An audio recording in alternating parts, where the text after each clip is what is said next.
Hi hello, നല്ല ചൂട്. ഞാൻ വീട്ടിലിരുന്ന് വീഡിയോ എടുക്കാൻ പറ്റണില്ല, അവിടെ ഫിലിം കാണുകയാണ്. അപ്പോൾ അതിൻ്റെ ഉള്ളിൽ സൗണ്ട് നമുക്ക് പറ്റില്ലല്ലോ. പിന്നെ എനിക്ക് ടൈം തീരില്ല. പിന്നെ ലൈറ്റ് പോണതിന് മുന്നേ വീഡിയോ എടുക്കാൻ വെച്ചിട്ട് ഞാൻ കാറിൽ കയറിയതാണ്. അയ്യോ എന്ത് ചൂടാണേ, സഹിക്കാൻ വയ്യ. അപ്പോൾ നമ്മുടെ ബിഗ് ബോസ് റിവ്യൂ അടുത്തത് പറയാൻ വേണ്ടിയിട്ടാണ്.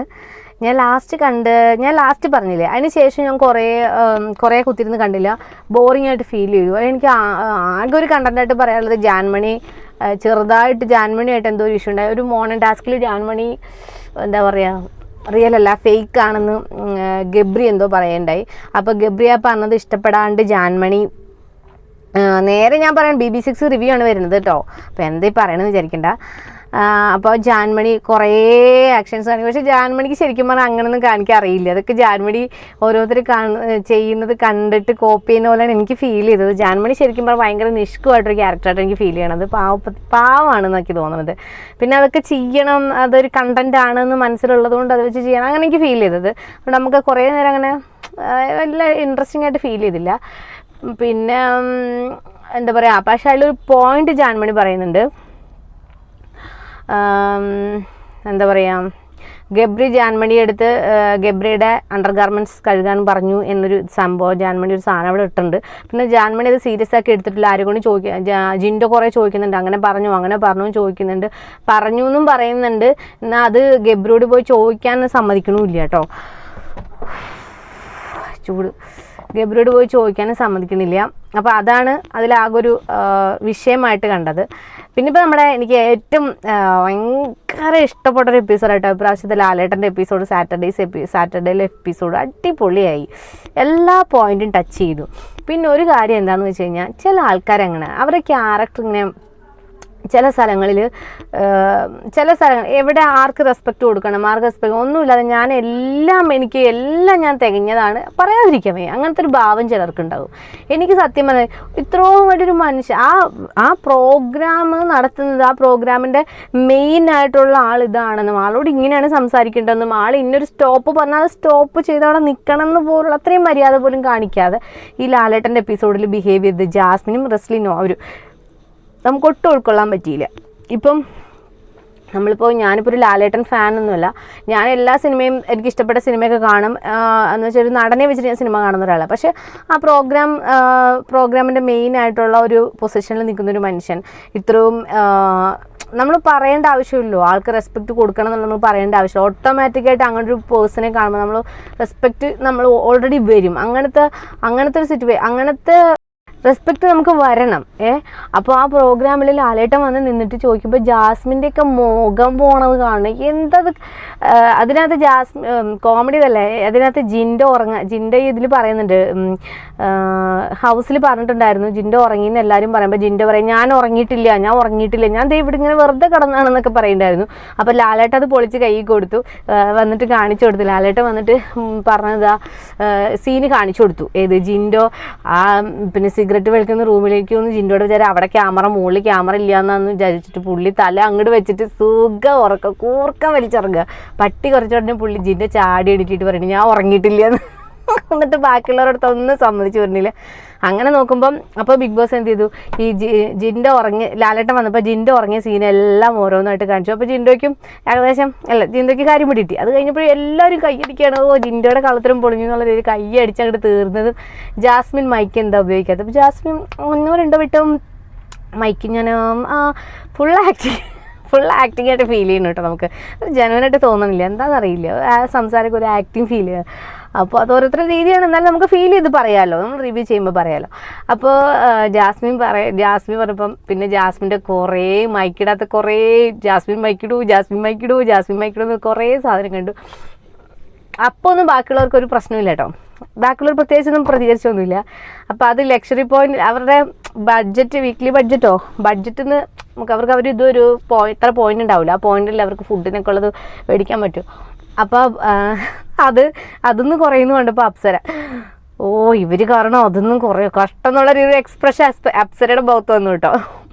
പിന്നെന്താണ്ടായേ, പിന്നെ ലാലേട്ടൻ്റെ എപ്പിസോഡിൽ ഇതാണ് മെയിനായിട്ട്, അതിൽ റെസ്ലിൻ്റെ സംസാരം മോശമായിപ്പോയി. ലാലേട്ടനോട് ചോദിക്കുകയാണ്, ലാലേട്ടൻ 24/7 കാണുന്നുണ്ടെന്ന് വിചാരിക്കുന്നു, അതൊക്കെ പറയേണ്ട ആവശ്യമില്ല, കണ്ടിട്ടാണോ വരുന്നതെന്ന് ഉള്ള രീതിയിലൊരു ഒരാളെ ഇങ്ങനെയൊക്കെ സംസാരിക്കാൻ എന്ത് റൈറ്റാണ് നമുക്ക്? അത് അവർ കണ്ടിട്ടായിരിക്കുമല്ലോ വന്ന് സംസാരിക്കുന്നത്, അവരെ അങ്ങോട്ട് ചോദ്യം ചെയ്യണ പോലെ ആയിപ്പോയി. അതേപോലെ തന്നെ എന്താണ് പറയുക, ബാത്റൂമിൻ്റെ ഞാൻ പറഞ്ഞില്ല, കഴിഞ്ഞ ദിവസം ഞാൻ പറഞ്ഞില്ല ഇവരെങ്ങനെയോ കമ്മ്യൂണിക്കേറ്റ് ചെയ്യുന്നുണ്ട് എന്ന് പറയുമ്പോൾ. അപ്പോൾ ഇതൊക്കെ തന്നെ ആയിരിക്കും കമ്മ്യൂണിക്കേറ്റ് ജിൻഡോ പറഞ്ഞാൽ ചിലപ്പോൾ ശരിയായിരിക്കും. ഇവർ കാരണം കമ്മ്യൂണിക്കേറ്റ് ചെയ്യാനുള്ള എല്ലാ പഴുതും അവർ നോക്കുന്നുണ്ട്. എങ്ങനെ മൈക്ക് അവോയ്ഡ് ചെയ്തിട്ട് മൈക്ക് ഒഴിവാക്കിയിട്ട് എങ്ങനെയൊക്കെ കമ്മ്യൂണിക്കേറ്റ് ചെയ്യാം, എങ്ങനെയൊക്കെ ഗെയിം പ്ലാൻ ചെയ്യാമെന്ന് നല്ല വൃത്തിക്ക് അവർ നോക്കുന്നുണ്ട് അതിൻ്റെ ഉള്ളിൽ. അങ്ങനെ ഗെയിം പ്ലാൻ ചെയ്യുന്നതിൻ്റെ ഭാഗമായിട്ടായിരിക്കണം ബാത്റൂമിൽ ഇങ്ങനെ 2 കൊട്ടടിച്ച്. ജിൻഡോ പറഞ്ഞു ബാത്റൂമിൽ ഞാൻ കയറിയപ്പോൾ അപ്പുറത്ത് ജാസ്മിൻ ഉണ്ടായിരുന്നു, അപ്പം ഭിത്തിയിൽ ഇങ്ങനെ 2 കൊട്ട് കൊട്ടി. അപ്പം 2 കൊട്ട് കൊട്ടിയപ്പോൾ ഞാനും വെറുതെ അങ്ങോട്ട് തിരിച്ചു കൊട്ടി. അപ്പോൾ ജാസ്മിൻ ഗബ്രീന്ന് വിളിച്ചു എന്ന്. അപ്പോൾ ഇവർ രണ്ടൊരു സിഗ്നൽ കൊടുക്കുകയാണ് 2 കൊട്ട്. അപ്പോൾ അപ്പുറത്തുനിന്ന് 2 കൊട്ട്.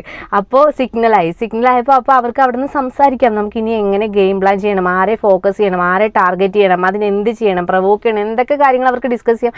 നമ്മൾ ജനങ്ങൾ എന്തെങ്കിലും പൊട്ടന്മാരല്ലല്ലോ. അവർ അവിടുത്തെ ഈ ബിഗ് ബോസിൽ അവർക്ക് വേറെ എന്തെങ്കിലും മോശം രീതിയിൽ ബിഹേവ് ചെയ്യണം, മോശം രീതിയിൽ കാര്യങ്ങൾ സംസാരിക്കണം എന്ന് വേണമെങ്കിൽ അവർക്ക് ഈ ബിഗ് ബോസിൽ പോയിട്ട് വേണ്ടാന്ന് മനസ്സിലാക്കാനുള്ള ബുദ്ധിയും ബോധമൊക്കെ ഈ ജനങ്ങൾക്കുണ്ട്. ഉടനെ ജാസ്മിൻ അയ്യോ ലാലേട്ട അങ്ങനെ പറയുമ്പോൾ മറ്റുള്ളവർ ജനങ്ങൾ വിചാരിക്കും അതിനൂടി ക്ലോസ്ഡ് അല്ല എന്ന് വിചാരിക്കുന്നു. ജനങ്ങൾ അങ്ങനെയൊന്നും വിചാരിച്ചിട്ടില്ല. ജനങ്ങൾക്ക് നല്ല ബോധമുണ്ട്. ക്ലോസ്ഡ് ആയതുകൊണ്ടാണല്ലോ കൊട്ടി, ഇപ്പോൾ സൗണ്ട് കൊട്ടി എന്ന് പറയണത്. എന്നിട്ട് അത് കഴിഞ്ഞിട്ട് അതിനെ ഇങ്ങനെ ന്യായീകരിച്ച് പറയാണ്. മിണ്ടാണ്ടിരിക്കാലോ, ഇല്ല എന്ന് പറഞ്ഞു തമാശ രീതിയിൽ അങ്ങനെയൊക്കെ കളയാലോ. പക്ഷെ അപ്പോൾ അവിടെ ഇരുന്നിട്ട് ലാലേട്ട് ഞാനൊന്ന് സംസാരിച്ചോട്ടെ, എനിക്ക് അതിനെക്കുറിച്ച് പറയും, കുറച്ച് സമയം എനിക്ക് തരൂ, കുറച്ച് സമയം. അതിങ്ങനെ ലൈവാണ്, ലാലേട്ടനൊന്നും ചെയ്യാൻ കഴിയില്ല, പുള്ളിക്കൊന്നും സംസാരിക്കാൻ എതിർത്തൊന്നും പറയാൻ കഴിയില്ല, അവിടെ ആർക്കൊന്നും ചെയ്യാൻ കഴിയില്ല എന്ന് അറിഞ്ഞു വെച്ചിട്ട് പുള്ളീനെ ശരിക്കും പറഞ്ഞു കഴിഞ്ഞാൽ പെടുത്തണ പോലെ. അതായത് പുള്ളിനിപ്പോൾ എന്തെങ്കിലും നെഗറ്റീവ് പറഞ്ഞാൽ പുള്ളിക്ക് നെഗറ്റീവായി പോണ രീതിയിലാണ് ജാസ്മിൻ ഇങ്ങനെ ആളോട് ചോദിച്ചത്. എന്നിട്ട് ലാലേട്ട ശരിക്കും ഞാൻ വിചാരിച്ചത് ലാലേട്ട അവിടെ പറഞ്ഞു കൊടുക്കണ പോലെ പറയാന്നാണ്. പക്ഷെ ഇപ്രാവശ്യം അങ്ങനെ പുള്ളി ചോദിക്കുന്നതിന് അപ്പം മറുപടി റെസ്ലിനൊക്കെ കൊടുത്ത കറക്റ്റ് മറുപടിയാണ്. ഒരാൾ പറയുമ്പം മറ്റേ ആളെ ഇങ്ങനെ താഴ്ത്തി കിട്ടുന്ന പോലെ ഉടനെ റെസ്ലിൻ ജിൻഡോ എന്തോ ഒന്ന് പറഞ്ഞു ജിൻഡോ ഇതുമായി ബന്ധപ്പെട്ട മെയിനായിട്ടുള്ള കാര്യം ഞാൻ പറയാൻ മറന്നുപോയി, പറയട്ടോ. അപ്പോൾ ജിൻഡോ എന്തോന്ന് പറഞ്ഞപ്പോൾ ജിൻഡോയുടെ അഭിപ്രായം പറഞ്ഞപ്പോൾ ഉടനെ റെസ്ലിൻ അപ്പുറത്ത് ഷോ തുടങ്ങിയെന്നോ ഷോ അങ്ങനെ എന്തോ ഒരു രീതിയിൽ സംസാരിച്ചു. അങ്ങനെയൊക്കെയാണ് ഒരു പബ്ലിക്കായിട്ട് ഒരു ലൈവ് പരിപാടി നടക്കുകയാണ്, അത് മെയിനായിട്ട് ഒരാൾ വന്ന് സംസാരിക്കുകയാണ്, അതിൻ്റെ ഇടയിൽ ഒരാൾ സംസാരിക്കുമ്പോൾ അയാളുടെ സ്പേസ് കയറിയിട്ട് പുറകിലിരുന്നിട്ട് പറയണോ ഷോ കാണിക്കുന്നത് അങ്ങനെയൊക്കെ ഇതൊക്കെ നമ്മൾ തരംതാണ് പോണതായിട്ട് ഫീൽ ചെയ്ത്. നമുക്ക് ആ കുട്ടിയെക്കുറിച്ചൊക്കെ നല്ല ഗെയിമറാണെന്നൊക്കെ ഉള്ളൊരു പ്ലാനിങ് ഉണ്ടായിരുന്നു, പക്ഷെ മനസ്സിലുണ്ടായിരുന്നു. പക്ഷെ അതൊക്കെ അങ്ങോട്ട് തകിടം മറിഞ്ഞ് പോണ പോലെ അങ്ങോട്ട് ഫീൽ ചെയ്തു പെട്ടെന്ന്. പ്രധാന കാര്യം പറയാമെന്ന് വെച്ചാൽ നമ്മുടെ ജിൻഡോ ഉണ്ടല്ലോ, സിജോയും റോക്കിയും തമ്മിലുള്ള ലാസ്റ്റ് ഞാൻ പറഞ്ഞു വെച്ചത് അവിടെയായിരുന്നു. സിജോയും റോക്കിയും തമ്മിലുള്ള അടിയിൽ സിജോയ്ക്ക് ഇവിടെ പരിക്ക് പറ്റി, സിജോയ്ക്ക് സർജറിക്ക് സിജോയെ കൊണ്ടുപോയിട്ടുണ്ടായിരുന്നു, റോക്കി ഔട്ടായി പോയി. അപ്പോൾ അതെല്ലാം കഴിഞ്ഞിട്ട് സത്യം നമ്മൾ ലൈവ് എല്ലാം കണ്ടു, എവിടെയും റോക്കി പോയിട്ട് പോയേണ്ടെന്ന് ഭയങ്കര സങ്കടം കണ്ടു. പക്ഷേ സിജോ പോയേണ്ടെന്ന് ഒരാൾ പോലും എന്നാലും എന്താ പറ്റിയത്, എങ്ങടാ കൊണ്ടുപോയി, ഹോസ്പിറ്റലിൽ കൊണ്ടുപോയിട്ടുണ്ടാവുമോ, അങ്ങനെയൊക്കെ ഇരുന്നൊരു ഡിസ്കഷൻ ഉണ്ടാവില്ലേ? അങ്ങനെ യാതൊന്നും കണ്ടില്ല. ഇവർ രണ്ടാൾ പോയി, പിന്നെ അടുത്ത ഗെയിം പ്ലാനിങ് തുടങ്ങി. ഇവർക്ക് ഒരു മനുഷ്യത്വത്തിൻ്റെ ഒരു അംശം പോലും എവിടെയും തൊട്ട് തിന്നിട്ടില്ല. അടുത്ത ഗെയിം തുടങ്ങി. സിജോ ചിലപ്പോൾ പോയിട്ടുണ്ടാവും, അങ്ങനെ അടുത്ത ഒരാൾ പോയി കിട്ടിയില്ലോ എന്നുള്ള രീതിയിലാണ്, ഒരാൾ പോലും അന്വേഷിച്ചില്ല. അപ്പം ഇന്ന് സാറ്റർഡേ എപ്പിസോഡിൽ ലാലേട്ടൻ വന്നിട്ട് ചോദിച്ചത് അതാണ്, സിജോ അവിടെ നിന്ന് പോയിട്ട് ഇത്രയും ദിവസമായി ഒരാൾ പോലും അന്വേഷിച്ചില്ല, അതെന്ത് മര്യാദയാണ്? പറഞ്ഞ ശരിയല്ലേ? എന്ത് മര്യാദയാണെന്ന് മര്യാദയാണെന്ന് ചോദിച്ചിരിക്കറിയില്ല, ഒരാൾ പോലും അന്വേഷിച്ചില്ല, അത് ലാലേട്ടൻ പറഞ്ഞു. അപ്പോൾ അത് തീരെ പിടിച്ചില്ല ആർക്ക്, ജാസ്മിന് ഇഷ്ടപ്പെട്ടില്ല. ജാസ്മിൻ അല്ല ഞങ്ങൾ അങ്ങനെ പറഞ്ഞു, ആളിങ്ങനെ പറഞ്ഞു. പക്ഷേ ഋഷി എന്ത് വന്നാലും കരയും, അവരെ കരച്ചിലെൻ്റെ കരച്ചിൽ അവന് സങ്കടമൊക്കെ ഉണ്ട്. പക്ഷേ എനിക്ക് കരച്ചിലൊരു സ്ട്രാറ്റജിയാണോ എന്താ സംഭവം എന്നറിയില്ല, ഫുൾ ടൈം കരയൽ തന്നെയാണ്.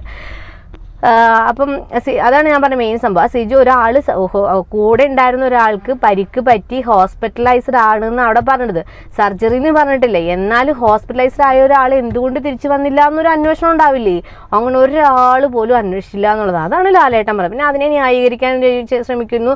റെസ്ലിംഗ് കയറിയിട്ട് അതിനെ ലാലേട്ടനോട് സംസാരിക്കാൻ, ലാലേട്ടൻ ഞങ്ങൾ അങ്ങനെയല്ല, ഞങ്ങൾ എല്ലാവർക്കും വേണ്ടിയാണ് സംസാരിക്കുന്നത്, അങ്ങനെയല്ല ഇങ്ങനെയല്ല. അപ്പോഴാണ് പറഞ്ഞത് ലാലേട്ടൻ 24/7 കാണുന്നു. അപ്പോൾ ഇവരുടെ വായേന്ന് വീഴുണ്ടോ ചോദിക്കുന്നുണ്ടോ എന്ന് പറഞ്ഞ് ലാലേട്ടൻ ഇരിക്കണം അവിടെ. അവർ ചോദിക്കണം, ബിഗ് ബോസിൽ പോയി ചോദിക്കണം. ബിഗ് ബോസ് അവിടെ ഇരിക്കുന്നവർക്ക് അങ്ങോട്ട് ചോദിച്ചാൽ അറിയില്ലല്ലോ. അവിടെ ബിഗ് ബോസിൻ്റെ ക്യാമറയിൽ പോയി ചോദിക്കണം, എവിടെ പോയി, എന്ത് പറ്റി, അതൊന്നും ആരും ചോദിച്ചിട്ടില്ല. അതാണ് ലാലേട്ടൻ പറഞ്ഞത്. അപ്പം തന്നെ ലാലേട്ടൻ മറുപടി പറഞ്ഞു, ഞാൻ ഇത്രേ ചോദിച്ചുള്ളൂ, നിങ്ങൾ അന്വേഷിച്ചോ, നിങ്ങൾ ബിഗ് ബോസിനോട് അന്വേഷിച്ചോ? ഇല്ല. പിന്നെ നിങ്ങൾ എന്തിനാ എന്നെ കൺവിൻസ് ചെയ്യാൻ ശ്രമിക്കണത്? നിങ്ങൾ എന്തെങ്കിലും ചെയ്തിട്ട് നിങ്ങൾ എന്തിനാ എന്നെ കൺവിൻസ് ചെയ്യാൻ ശ്രമിക്കുന്നത്? കറക്റ്റ് പോയിന്റാണ്. അപ്പം ലാലേട്ടൻ കറക്റ്റായിട്ടാണ് ഇപ്രാവശ്യം കുറേ കാര്യങ്ങൾ സംസാരിച്ചത്. അല്ല, കറക്റ്റ് മീൻസ് നമുക്കും കൂടി ഫേവറായിട്ടാണ് ഫീൽ ചെയ്തത്. കാരണം കഴിഞ്ഞതിൻ്റെ ഏതൊരു എപ്പിസോഡിൽ, കഴിഞ്ഞതിന് മുന്നത്തെ ഏത് സീസണിൽ നമ്മൾ കുറേ പേര് ലാലേട്ടനെ വരെ പിന്നെ കഴിച്ചുകൊണ്ടുന്ന സാഹചര്യം ഉണ്ടായിട്ടുണ്ട്. പക്ഷേ കഴിച്ചുകൊണ്ട് മീൻസ് എന്തുകൊണ്ട് ലാലേട്ടൻ മറുപടി പറഞ്ഞില്ല, എന്തുകൊണ്ട് ലാലേട്ടൻ അപ്പം സംസാരിച്ചില്ല, എന്തുകൊണ്ട് ലാലേട്ടൻ അങ്ങനെ സംസാരിച്ചു? പക്ഷേ ഇപ്രാവശ്യം ഒന്നും പറയാനില്ല. അപ്പം അതായിരുന്നു ഇപ്രാവശ്യം സാറ്റർഡേ എപ്പിസോഡ് ഉണ്ടായിരുന്നത്. പിന്നെ സാറ്റർഡേ ഇപ്രാവശ്യം എവിക്ഷൻ ഇല്ലായിരുന്നു. പിന്നെ എന്തായിരുന്നു സാറ്റർഡേ എപ്പിസോഡിൽ നമുക്ക് ഇഷ്ടപ്പെട്ട സംഭവം ഉണ്ടായിരുന്നു? ഇഷ്ടപ്പെട്ട പറയാൻ പോയിന്റ് ആയിട്ടുള്ളത് ഇതൊക്കെ തന്നെ, എത്രേ ഉള്ളൂ.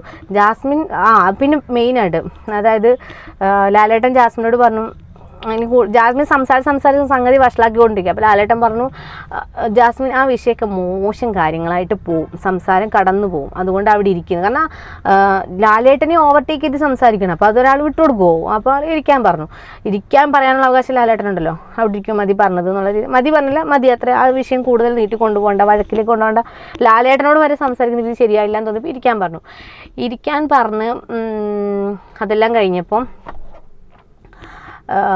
എന്താ പറയുക, പ്രോഗ്രാമൊക്കെ കഴിഞ്ഞല്ലോ. അപ്പോൾ ജാസ്മിൻ ഇത് കാണിച്ചു, എല്ലാം കഴിഞ്ഞ് ലാലേട്ടൻ ശരി എന്നാൽ എന്ന് പറഞ്ഞ് പോകുമ്പോൾ എല്ലാവരും എണീച്ച് നിൽക്കുമ്പം കൈ കൊട്ടിട്ട് എണീച്ച് നിൽക്കും ലാലേട്ടൻ പോകുമ്പം. അപ്പോൾ ജാസ്മിനെ നോക്കണം, ജാസ്മിൻ എണീക്കണമില്ല, കൈ കൊട്ടണമില്ല, ആ ഇരിപ്പ് അങ്ങനെയൊക്കെ ഒരു പ്രോഗ്രാമിന് വന്നിട്ട് ഞാൻ കളിക്കും, ഇത് തൻ്റെ ഇടന്നാണ് പറയുക, അഹങ്കാരം എന്നാണ് പറയുക, എനിക്കറിയില്ല ഇതിനെന്താ പറയുന്നത്. നമ്മളൊക്കെ കുറേ ജീവിച്ചിട്ടുണ്ട്, നമ്മളൊക്കെ കുറേ സീനിയറായിട്ടുള്ള ആൾക്കാരെ കണ്ടിട്ടുണ്ട്. പക്ഷെ ഒരു നമ്മുടെ പെരുമാറ്റുന്നതിന് ഒരു ചെറിയൊരു എന്താ പറയുക, കുറച്ചൊക്കെ ഒരു എത്തിക്സ് എന്ന് പറയാൻ പറ്റുമോ, എന്തായാലും പറയാം, കുറച്ചൊക്കെ ഒരു മാന്യത വേണ്ടേ അല്ലേ?